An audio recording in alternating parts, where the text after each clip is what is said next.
Bonsoir et bienvenue à toutes et à tous. Alors aujourd'hui, je vous propose de nous intéresser à une pratique médicale mal connue du grand public, la médecine nucléaire. C'est dans les années 30 que cette discipline voit le jour et depuis, la médecine nucléaire comprend l'ensemble des applications médicales de la radioactivité en médecine. Qu'est-ce que ça veut dire exactement et comment ça fonctionne? Eh bien, j'ai en direct avec moi ce soir le docteur Benohoud Jaafar, qui est médecin nucléaire et coordinateur du programme santé au sein du Moroccan Young Generation in Nuclear. Bonsoir docteur, comment ça va? Bonsoir Yasmine. C'est un plaisir de vous avoir. Très bien et vous? Alors, vous Merci. pratiquez une médecine qui a un nom qui fait peur. Est-ce qu'on vous le dit souvent? Oui, c'est vrai que le nom de la spécialité lui fait un petit peu tort à travers le monde et il est sujet à pas mal de peurs de la population générale. Mais c'est le but aussi, c'est notre rôle de démystifier ces peurs-là et d'essayer d'expliquer aux gens et de vulgariser un petit peu euh, tout ce qu'on fait dans cette spécialité. Absolument. Alors justement, radioactivité et traitement médical, est-ce que ça fait bon ménage? Parce qu'en général, on a peur de la radioactivité.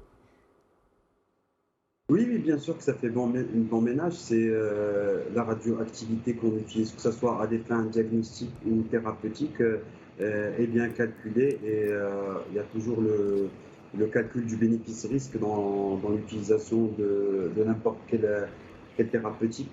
C'est le cas un petit peu de tous les médicaments où actuellement dans le contexte de la pandémie, on entend pas mal de risques par rapport au vaccin. On calcule toujours le bénéfice-risque et les doses qu'on utilise en radioactivité sont tellement faibles que le bénéfice est nettement supérieur au risque Mm. que Mais ça peut pourquoi je représenter. vous pose la question? Parce que souvent, en fait, par rapport à des sites nucléaires, etc., on mesure la radioactivité et on empêche ensuite les gens qui sont touchés d'entrer en contact avec d'autres personnes.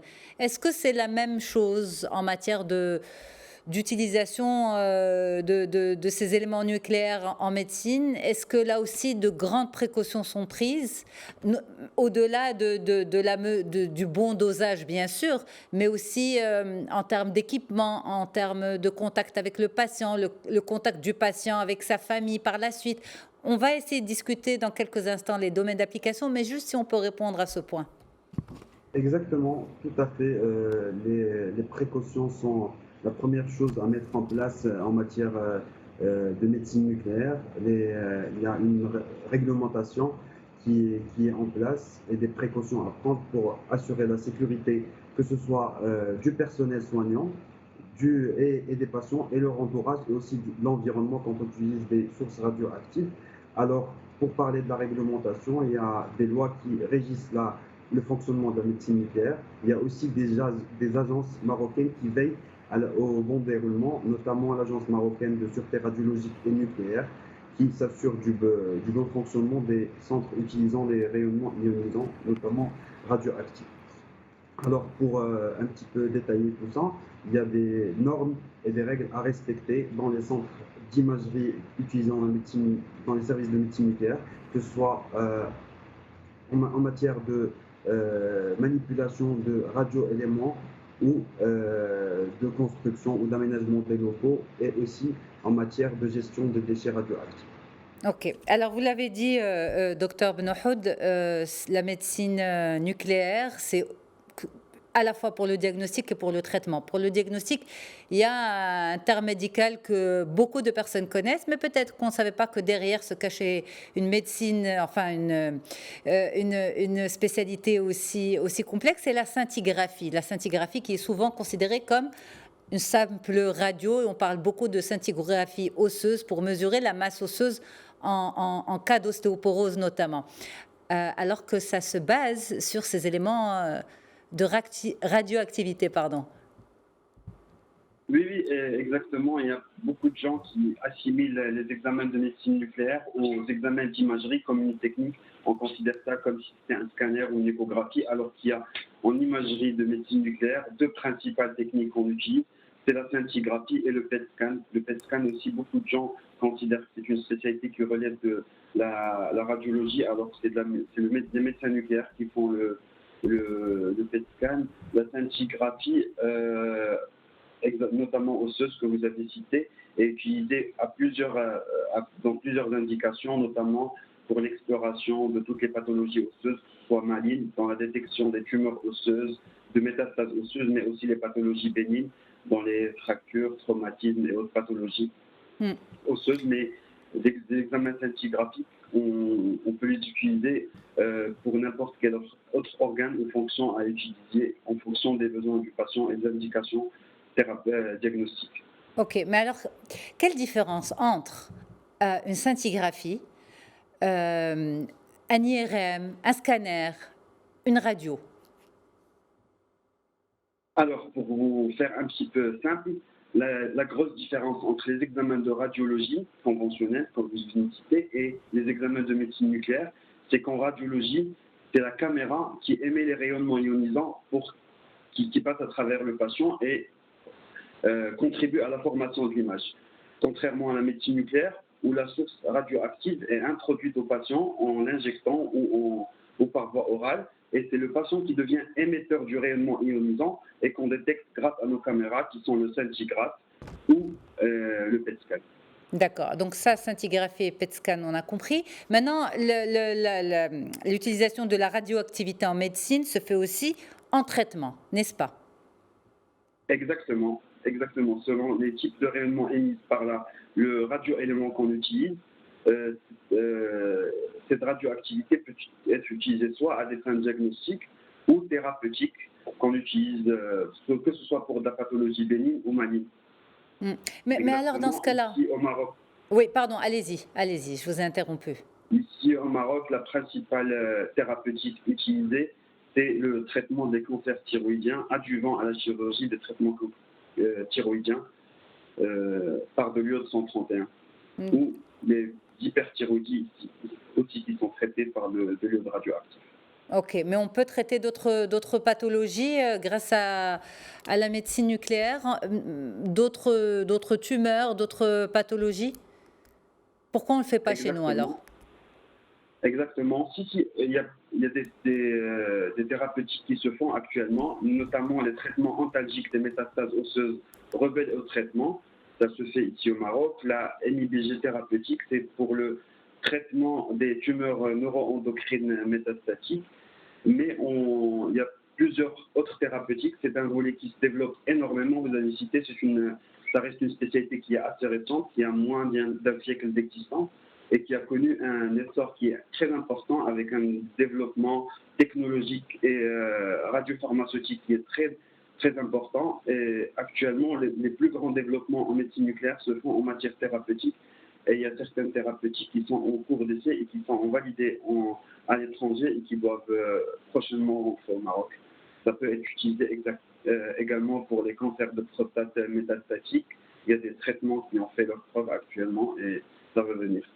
Est-ce que c'est des traitements qui coûtent plus cher que les traitements, on va dire, conventionnels? Est-ce que ça coûte plus cher qu'une chimiothérapie, par exemple? Ça coûte plus cher, je ne pourrais pas vous dire ça tout de suite, mais généralement, c'est des traitements qui sont onéreux, comme toutes les immunothérapies ou les traitements avancés actuellement, parce que c'est des traitements qui ont coûté énormément de moyens au laboratoire pour les développer, des moyens de recherche, mais aussi parce que c'est des traitements qui demandent une assez grande logistique d'importation et de conservation et de gestion de produits. Ok. Alors, par exemple, en matière de cancer, on utilise des traitements on va dire, en complément les uns des autres. Chimiothérapie, radiothérapie, hormonothérapie, etc. Pour l'utilisation justement de la médecine nucléaire, enfin de la radioactivité pour traiter notamment le cancer de la thyroïde, comme vous l'avez annoncé, docteur, est-ce qu'on peut faire, est-ce que vous avez, on va dire, est-ce que vous faites recours à d'autres types de traitements en parallèle ou en continu? Alors, dans les cas les plus simples et les plus classiques, le traitement par l'iode des cancers thyroïdiens se fait obligatoirement après la chirurgie, après l'ablation de la glande thyroïde. Dans les formes un petit peu plus complexes, où on a la maladie qui revient au niveau local ou des métastases, ce traitement-là peut être utilisé en adjuvant à de la radiothérapie ou à de l'immunothérapie, Ok. ou également à de la chirurgie de rattrapage. Mais est-ce que c'est aujourd'hui une spécialité transversale? C'est-à-dire qu'on peut avoir déjà fait une spécialité et se spécialiser en plus en médecine nucléaire, ou bien c'est une spécialité à part entière, c'est-à-dire après les 7 ans du tronc commun? Non, aujourd'hui, c'est une spécialité à part. C'est les 4 ans de spécialité après les études de médecine générale. D'accord. Alors, on en est où avec la médecine nucléaire au Maroc? Alors, les dernières années ont connu un essor très important en matière d'équipement et de mise sur le marché de radiopharmaceutiques. Il y a, la médecine nucléaire est présente dans plusieurs CHU au Maroc, dans la majorité des CHU.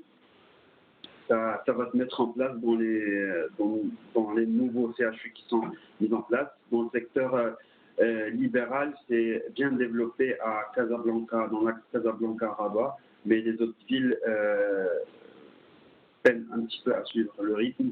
On a Marrakech aussi de la médecine nucléaire au secteur libéral, mais actuellement, en dehors de cet axe-là, il n'y a pas d'accessibilité pour les Mm. patients, malheureusement. D'accord, mais quand vous dites c'est bien développé dans certaines villes, c'est développé au niveau diagnostic ou thérapeutique? Actuellement, pour le volet diagnostic, pour vous donner un titre d'exemple, aujourd'hui à Casablanca, il y a plusieurs centres qui peuvent faire la scintigraphie, le PET scan et le traitement. À Rabat aussi, c'est le cas. Marrakech, il y a, je pense, 2 ou 3 centres où on peut faire du diagnostic et du thérapeutique. À Fès aussi. Mais en dehors de ces villes-là, on ne peut pas traiter les patients, D'accord, mais ni est-ce... faire du diagnostic en médecine nucléaire. Ok, très bien. Mais est-ce que l'utilisation, on va dire, de la médecine nucléaire pour traiter une pathologie, est-ce que c'est un choix thérapeutique ou une obligation thérapeutique? C'est-à-dire, est-ce que c'est le choix du médecin ou bien il n'y a que ça en fait? Ce n'est pas une question de choix, c'est le seul traitement qui existe. Pour prendre l'exemple que vous avez donné des cancers thyroïdiens, dans la majorité des indications actuellement, il est indiqué de traiter en complément à la chirurgie par de l'iode radioactif. Et ça, c'est des indications thérapeutiques auxquelles on n'a pas recours. On n'a pas le choix de le faire ou pas. C'est des indications, c'est des recommandations internationales de traiter par de l'iode radioactif en complément à la chirurgie. D'accord. Et si on peut finir la réponse, donc ça dépend des cas, ça dépend des maladies. Exactement, il y a des indications bien précises et des situations cliniques où les indications se posent et il faut bien sûr faire le choix de ce traitement-là pour donner le plus de chances aux patients de guérir. Hmm. Mais ma question vise à quoi? Vise à comprendre si finalement les centres de soins de proximité, je ne parle pas bien sûr des petits des lieux, on va dire, de vaccination pour enfants, etc., mais de ces CHU, des hôpitaux, rapprocher la médecine du patient, eh bien, finalement, investir dans des services de médecine nucléaire, ce n'est pas un luxe, c'est une nécessité parce il y a des maladies qui ne peuvent se traiter qu'ainsi. Je vous donne un autre exemple. Un patient qui vient par exemple d'une ville où il n'y a pas de spécialistes comme vous, ni en privé ni en public, se fait traiter pour un cancer, on va dire au niveau local, mais pour compléter son traitement, il va devoir aller ou à Marrakech, ou à Fès, ou à Casa, ou à Rabat. Oui, exactement. Par exemple, ce que vous avez dit, pour le traitement du cancer de la thyroïde, on a plusieurs patients qui se font opérer dans d'autres villes et qui viennent à Casablanca ou à Rabat pour faire leur traitement radioactif à l'iode. C'est aussi parce que ces traitements-là nécessitent une certaine logistique, comme on en a parlé au début de l'émission, de radioprotection, de gestion de radioactifs, de présence de médecins nucléaires qui ne sont pas très nombreux au Maroc. Ça devient, c'est encore plus difficile de développer ça dans notre pays. Alors, vous êtes tellement pas nombreux, justement, que vous avez une association dont vous êtes le coordinateur, docteur Benohod Jafar. C'est bien ça? Oui, on a une association de médecins nucléaires, mais ce dont vous parlez, c'est la Moroccan Young Generation nucléaire. C'est un réseau de jeunes travailleurs dans le nucléaire au Maroc. C'est aussi dans le cadre de la démystification du mot nucléaire. C'est un réseau de jeunes Marocains, que ce soit des ingénieurs, des radiopharmaciens, des techniciens ou des médecins, qui travaillent dans le domaine du nucléaire en général, que ce soit dans le domaine médical, dans le domaine industriel ou pharmaceutique. Et donc le but de cette association, c'est d'échanger, c'est de prospecter pour l'avenir. C'est quoi exactement? Au-delà de la passion commune pour le nucléaire. Le but de l'association, ils sont plusieurs. Au fait, les objectifs de l'association, c'est un petit peu de créer un réseau de gens travaillant dans le nucléaire pour communiquer à la population générale les applications du nucléaire, aussi pour communiquer aux jeunes qui veulent faire carrière dans le nucléaire, les opportunités de carrière qui s'offrent à eux, et aussi de créer un réseau africain, et aussi de MRE qui travaillent dans le nucléaire. On en a découvert avec le peu de temps depuis lequel l'association a été créée, le nombre de Marocains qui ont des rôles prépondérants dans des structures nucléaires internationales. C'est assez impressionnant. Et de bénéficier de leur expertise. Et au niveau des pays africains, est-ce que c'est une spécialité qui est présente aussi, qui se développe? Oui, exactement. Le Maroc, il se trouve c'est l'un des 3 pays où la spécialité est le plus développée. Actuellement, c'est les 3 pays où la spécialité est le plus développée, c'est le Maroc, l'Égypte un peu plus que nous et l'Afrique du Sud. Mais dans les autres pays, ça traîne un petit peu plus. Eh bien, merci infiniment. Peut-être une dernière question avant de vous quitter, docteur Benohoud Jaafar. Qu'est-ce qui vous a amené, vous, personnellement, à cette spécialité en tant que médecin?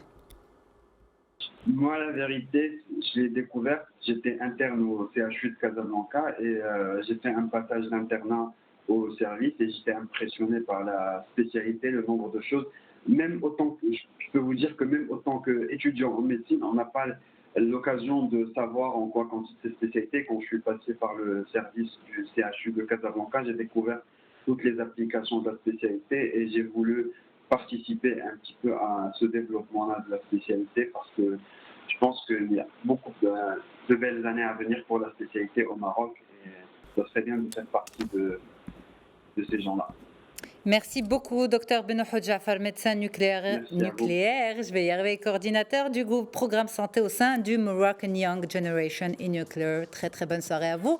Merci à toute l'équipe en régie et il me reste encore quelques secondes pour vous annoncer d'aller faire un tour du côté de Média Podcast. N'oubliez pas, aujourd'hui, lundi, nous avons partagé avec vous le podcast Le Club où, justement, il est question de la colère de Varid contre les clubs européens. Donc, allez sur Média Podcast, téléchargez l'application pour découvrir ce podcast et tous les autres. Très, très bonne soirée à toutes et à tous. Je vous donne rendez-vous demain à Média Radio à 15h30 pour Blamiad et à 18h30 pour On se dit tout. Très bonne soirée à vous.